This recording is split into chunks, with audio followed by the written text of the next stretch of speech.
You've just beaten Terminator 2D, No Fate. The credits rolled and you get that good feeling of mission accomplished. But let me tell you something. This is exactly the type of game that pretends it's over just to save the best surprises for those who stick around. Because after you beat it, what really matters is the post-game. Paths you didn't take, challenges you skipped because you were just trying to survive, hidden details that totally change how certain levels work, and that kind of reward that makes you think, how did I not see this before? So today, I'm going to show you 10 things you need to do after beating Terminator 2D No Fate to get more content out of the game, unlock cool stuff, and of course, have real reasons to go back and play again. I'm Matthew, and the video starts now. After I beat it, there was one thing I felt was missing if I stopped there. Going back and seeing how the game reacts to your decisions. Because it has that retro arcade vibe, but at the same time, it likes to nudge you with a, hey, are you sure about what you did? And that is exactly why, for me, the ideal post-credits move is to go after the 3 endings. The key point lies in the choices at Cyberdyne, which change Dyson's fate. And I dig this because it's not just ending A, ending B. The game makes you face who took the action. You can spare Dyson, let Sarah kill Dyson, or let the Terminator kill Dyson. It looks simple on paper, but in the moment, it gives you that weighty feeling, as if the game is testing how much you understand the urgency of what's going on. The first route I recommend is sparing Dyson, because it has a different energy. More, let's try to save the world without becoming the monster. Plus, it's the one many people naturally try to do by instinct, and seeing the spare Dyson trophy pop up gives a good feeling of, okay, I did what I wanted to do. But then comes the best part. When you replay, you realize the game doesn't let you forget that other versions of that story exist. When I went after the routes where Sarah kills Dyson and then where the Terminator kills him, the mood totally changed. It's not just another trophy on the list. Sarah kills Dyson and Terminator kills Dyson. It's feeling the narrative leaning towards colder, more desperate sides. More, the ends justify the means. And I think this fits perfectly in Terminator, because this universe has always been about horrible decisions under pressure. So my post-game advice is pretty direct. Replay and close out all 3 routes, even if it's in short sessions. You'll understand better what the game is trying to say with these choices, and you walk away with 3 specific trophies on your account. For me, this is the kind of thing that turns a cool playthrough into a complete experience. The kind where you finish thinking, alright, now I've really seen everything. After finishing the game, I realized it still had one of those classic secrets that only old games knew how to hide well. The secret, Skynet Continues. These are extra continues scattered throughout the levels, and finding all of them became almost a personal mission for me. It's that type of challenge that doesn't appear on the first run, but completely changes the way you observe the scenery. The cool thing is that these continues aren't just lying around. They were placed in spots that test your curiosity. High corners you only reach with a precise jump, corridors that look like dead ends, or sections where you need to use your shooting creatively to open the path. When you start noticing these details, the game turns into a real digital treasure hunt. The reward? Besides seeing that Skynet Secret Finder trophy appear on the screen, you feel that satisfaction of, I really explored everything. It's the kind of goal that doesn't rely just on skill, but also on patience and a keen eye for every map detail. Finishing the game is one thing, but mastering its secrets, that's another story. And the level training mode is perfect for this. Without the weight of enemies pressuring you or time rushing you, you can scour every corner of the stage at your own pace. I use this mode to test routes, discover secret areas, and build a mental map of the possible places where each continue could be hidden. It's almost meditative, a pause between the action and the hunt for secrets. So if you finish the game and are wondering, what else can I do? Go after these Skynet Continues. They are the soul of that retro spirit of exploration and curiosity. And when you finally grab the last one, rest assured, you'll feel like you truly unraveled everything No Fate had to offer. One of the first things I wanted to do was go back to the levels with a different mindset. Where did the game hide the good stuff? And that's where a very worthwhile objective comes in, finding the 3 hidden assault rifles. They are absurdly strong weapons, and when you pick one up, you can feel immediately that the game becomes more in your control. The most interesting part is that these rifles aren't in obvious places like follow the main path and there it is. Usually, they are hidden in alternate routes, areas you only access if you stop and investigate, or spots that look like scenery but actually have some interaction. I like this type of secret because it forces you to read the level in a different way, as if you were looking for flaws in Skynet, a breach in the system. And being totally honest, if you want to optimize your time, it makes sense to use video guides to find the exact locations. Walkthroughs on YouTube usually show the path with precision, no fluff. And this helps especially if you've already explored a lot and still feel like you're missing a specific detail.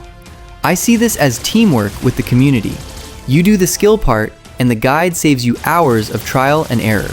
When you gather all 3, besides the extra power, you get that nice sensation of completing an important checklist. And of course, the Find Assault Rifles trophy is practically the final stamp saying, okay, you really dug up the game's hidden arsenal. It's a goal that suits those who like to replay with purpose, not just for nostalgia. So if you've already finished the campaign, my personal recommendation is go back calmly, hunt down the 3 assault rifles, and turn your replay into a run of total dominance. Because No Fate is one of those games that gets even better when you stop just surviving and start preparing, as if you were building your own plan against Skynet. After I closed out the game, I went straight back to the truck chase level because it has that pure arcade energy that makes you want to repeat it just for the chaos. And then I discovered an objective that totally changes how you play this part, grabbing all the speed ups scattered throughout the chase. It's not just speeding for the sake of speeding, it's turning the level into a test of reflexes and perfect routing. The challenge of collecting all speed icons to get the Speed Demon trophy is that the game tries to seduce you into taking risks. Often the speed up is right in the path that throws you close to an obstacle, or forces you to switch lanes at the worst possible moment. And when you're going too fast, any slip up becomes a nasty crash, so you start driving thinking 2 seconds ahead. What I like about this hunt is that it teaches you to read the level's pattern. You start memorizing where traffic gets tight, where barriers appear, and when it's safer to go for the next speed up without killing yourself in the process. For me, it was one of those moments where the game stops being reaction and becomes almost a practice of the ideal line, as if it were a racing minigame hidden inside Terminator.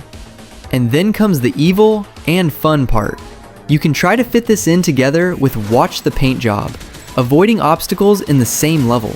This is the kind of combination that seems simple until you realize that grabbing all the speed ups makes you even more prone to messing up. When you try both at the same time, the truck chase becomes a dance. Accelerate, collect, dodge, breathe, and don't let the hype make you make a silly mistake. If I could give a very personal tip, it is, don't go into this level in a hurry to pass. Go in with a training mindset. Accept restarting a few times, and keep adjusting your route until it becomes automatic. When you finally nail the clean run and still grab all the speed ups, you get that perfect feeling of mastery, as if, for a few minutes, Skynet was just scenery passing by the window. There was an objective that kept hammering in my head, like, okay, now is the real test. Getting S rank in all levels. Because beating the game is one thing, but S rank is the game looking you in the eye and asking if you really master every stage. And when you decide to go after this, it stops being just a stylish beat-em-up/arcade game and becomes a performance challenge. The path usually goes through replaying in arcade or story modes and facing hard or very hard without excuses. The higher difficulty doesn't forgive silly mistakes, so you start respecting every enemy, every pattern, and every trap in the scenery. I felt the game changes pace here. Instead of advancing on impulse, you play with control, keeping the chaos on a leash. The heart of the S rank, at least for me, is in the high combos. Those chains of 25, 50, and even 100. This forces you to be aggressive without being reckless, maintaining the flow without letting the counter drop. And that's when you realize that the best way to hit isn't always the safest, and the safest way doesn't always score enough. Plus, the golden rule becomes no deaths and fast clears. Any death or lost time usually becomes the difference between a good rank and the perfect rank, so you start optimizing your path, avoiding unnecessary damage, and picking fights that keep the combo alive. I like this kind of goal because it makes you play clean. It's not just winning, it's winning with style. If you want the supreme S-rank trophy, be prepared to repeat levels as if it were speedrun training, tweaking detail by detail until you nail the perfect execution. And when it finally works, the feeling is great. It's not luck, it's consistency. It's that moment when you realize you didn't just survive the future, you controlled the future in the most efficient way possible. The mode that gave me that feeling of, now this is war training, the most was Boss Rush. It only unlocks after you finish the game, and you can feel it was made to separate those who just passed the campaign from those who really understood the bosses. It's one of those modes that seems simple, just defeat everyone in sequence, until you realize how the pressure accumulates. The first goal is straightforward, beat all bosses and secure the "You're not the boss of me" trophy. For me, this becomes a consistency test, because it's not enough to know a specific boss. You need to remember patterns, punish windows, and how not to waste health before the next one. As you advance, every silly mistake weighs double, because there's no easy level in between to recover your rhythm. Now, the part I find coolest and cruelest is trying to do this without using pipe bombs, to get the "No Pipe Bombs" trophy. Pipe bombs are usually that panic button that solves a lot of things quickly, so taking that out of the equation forces you to fight with the basics: positioning, reading attacks, and punishing at the right time. That's where you really feel if you're winning because you're good, or because you were spamming a strong resource. At the same time, the game also gives you a more survival path, which is using continues to unlock the "I'll be back" trophy. And I don't think there's any shame in that, because Boss Rush has this function of pushing you to the limit and making you learn by repetition. Sometimes, using continues is exactly what allows you to get further and practice the final bosses more frequently. If I were to do it in the most enjoyable way, I would separate it into two mental goals. First, finish the boss rush any way possible, securing the win and understanding the boss order, then come back with cold blood to try the run without pipe bombs. Because when you succeed, the feeling is very Terminator. It's not about winning once, it's about coming back, adjusting, and proving you can handle the same battle, again and again, until you dominate everything. One of the coolest things was discovering that the game still had a second dessert, the Mother of the Future mode. It unlocks in the post-game, and practically speaking, is that type of extra mode that makes you come back not out of obligation, but out of genuine curiosity. I dig it because it doesn't just feel like more of the same. It has a different vibe, more focused on Sarah and John in the future. This focus changes the mood immediately. Instead of just revisiting the same situations, the game pulls more on that feeling of resistance, of improvisation, of surviving in a world that has already lost the war and is trying to turn the tables by sheer force of will. For me, this fits perfectly with Terminator, because it puts the spotlight on the human side of the story, not just the machine and the spectacle. When playing, I felt it's a perfect mode for you to reconnect with the basics: movement, positioning, and reading danger, without getting stuck in the hype of the main mode. Sometimes we finish the campaign and want to go straight for S rank, boss rush, and more stressful trophies, and this mode works as a change of pace. It gives you that nice breather, but still maintains the challenge. And of course, there's the Mother of the Future trophy, which is practically the stamp saying you didn't drop the game at the first ending. I like these trophies that push you to see actual extra content, because this is usually where the devs put the most different ideas. It's the kind of thing many people skip and then say they saw everything, when in reality they didn't. If you finish the game and are in that mood of, I want to play more, but I don't want to repeat exactly the same experience, this mode is the way. It varies the flavor, reinforces the universe's identity, and still gives you a clear objective to close with gusto. For me, it's a great reminder that, in No Fate, the post-game isn't just grind. It's another chance to live this world from another angle. I went after a mode that is basically turn off your brain and get into the rhythm, the infinite mode. It is that type of extra perfect for when you want to keep playing without worrying about routes, story, or rank. And, as a bonus, it gives you a very clear objective: kill 250 enemies to unlock the Terminator trophy. What I like about this grind is that it doesn't feel like a boring chore, because the game was made for sequential combat. You jump in, start landing hits, learn to control space, and before you know it, you've already cleared dozens of machines without even counting. It's almost therapeutic, until Skynet decides it's time to increase the mess on the screen. To make it easier, I always think about consistency before playing beautifully. In infinite mode, surviving is more important than risking everything for a perfect combo, because any mistake grows over time. If you treat every wave as a small goal, clear, reposition, regain control, the 250 kills come naturally. Now, if you want to turn this into something more than farming, increasing the difficulty makes the mode much more serious.